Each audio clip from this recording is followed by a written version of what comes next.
Hello Libra, Sun, Moon, Rising, and Venus Signs. Kamusta kayo? Sana po ay nasa mabuti kayong kalagayan.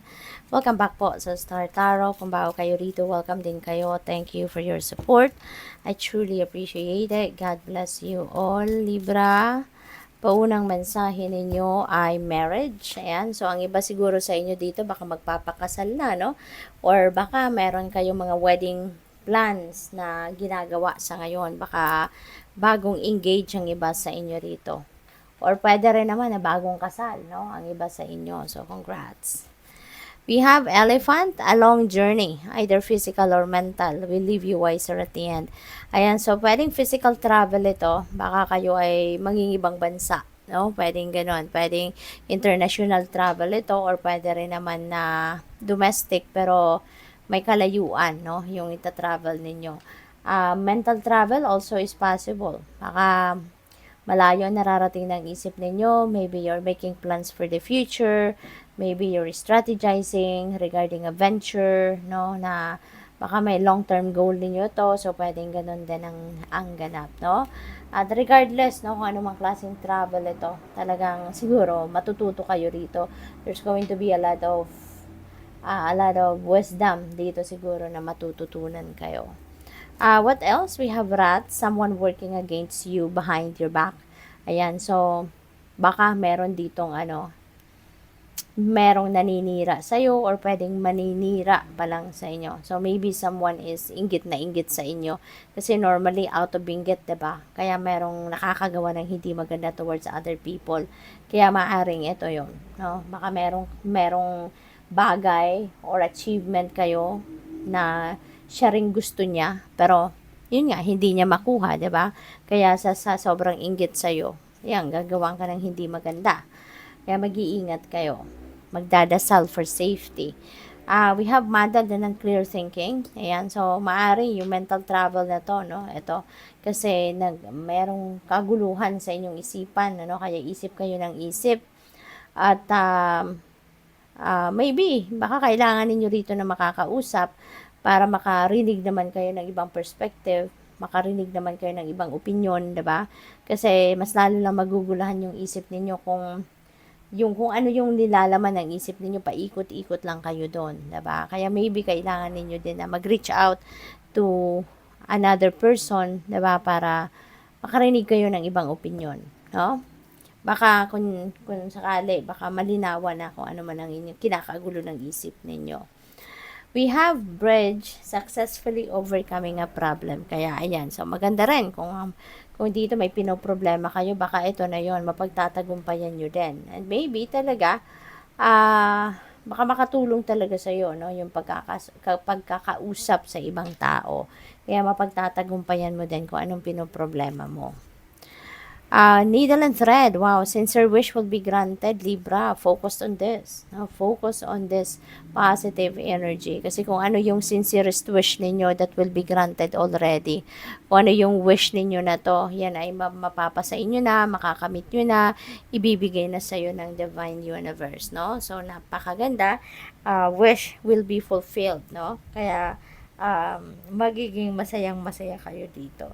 Maaari na yung wish ninyo, yung malagpasan ninyo yung problemang ito. Pwedeng ganon, diba? Or it could be anything. So, regardless kung ano tong wish ninyo, no, that will be granted. We have broken ring, parting of the ways in either romance or business. Ayan, so baka ito related dito sa model din ng clear thinking ninyo. Baka may lamat na talaga yung inyong relationship with this person, maaaring romantic partner ninyo to, or pwede rin naman na business partner ninyo to. So, baka nagkalamat na talaga noon pa yung inyong relasyon with this person, at maaaring ito yung kinakagulo ng isip ninyo. Kasi, maaaring hati pa rin yung damdamin ninyo. Diba? Hati pa rin yung emosyon ninyo rito sa taong ito. Parang naguguluhan pa rin kayo if you are going to hati pa rin siguro nararamdaman niyo kung makikipaghiwalay kayo or hindi, no? So, pwedeng ganun ang sitwasyon dito. We have Caterpillar, things will not always be this way, a change is coming. Ayan, so merong pagbabagong magaganap. sa buhay ninyo. At maganda to, no? This is going to be a beautiful change. Kaya kung ano man itong klaseng pagbabago na mangyayari sa buhay ninyo dito, Libra, embrace it, no? Embrace it. Kasi, ganun talaga ang buhay, 'di ba? Everything changes, everyone changes, everyone evolves, no? Kaya, maaaring ito yung mga kaganapan. Baka merong pagbabago sa relationship ninyo, no? What else? We have ladder climbing towards success. Ayan. So, successfully overcoming a problem. Maaari yung success na to is success ninyo or pagtatagumpay ninyo rito sa pagharap sa hamon ng buhay. So, that is possible. No? So, what else? We have shield. You need to defend yourself. Ayan. Baka kailangan ninyong depensahan dito ang inyong sarili. Kung ano man ang sitwasyon na to, no? Gawin ninyo yan. Kung kinakailangan na depensahan talaga ninyo ang inyong sarili dito for whatever reason, then go for it. Alright? Go for it. Huwag ninyong hayaan, na paniwalain ng ibang tao, no? Sa kasinungalingan ang ibang tao, no? Kaya depensahan nyo ang inyong sarili. Kung kinakailangan, 'di ba, na gawin ninyo to, go for it. But of course, kailangan pa rin ninyong tignan ang inyong sitwasyon. You need to choose your battles. Okay? You need to be maging matalino kayo, no, sa pagharap sa hamon ng buhay na ito. Kasi baka mayroong mga sitwasyon dito na baka magiging waste of time and energy nyo lang. Then tignan ninyo. Now, use your own judgment and discernment. Younger woman, dealings or relationship with a younger woman. Ayan, baka ito yung ka-partner ninyo sa buhay, baka ito yung ka-business partner ninyo. So, who knows, diba? Kayo lang ang tanging nakakaalam kung sino to si younger woman if this message resonates with you. But definitely, you're going to be dealing with this younger woman sa buhay ninyo. This is someone na you are going to be dealing with, and this is going to play a significant role sa buhay ninyo. Pwede rin na kailangan ninyo depensahan ang sarili ninyo dito sa taong ito. Pwedeng ito yung nag-challenge sa inyo. So what else? We have diamond. You are going to be receiving a precious gift. Receiving or giving. Ayan. So pwedeng kayo yung magbibigay, pwedeng kayo yung magre-receive, no, ng isang mahalagang regalo. Good news. Wow. So, maganda to, no? Kasi makaka-receive kayo ng magandang balita, no? Baka merong may mga plano kayo dito that are coming to fruition na.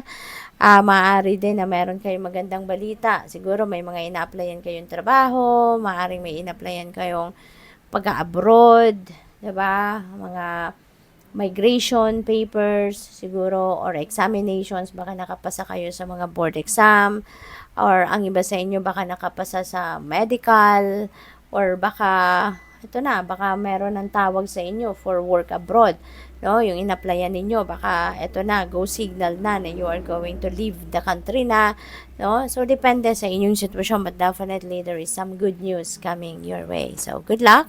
Thank you for watching. Love and light. Namaste.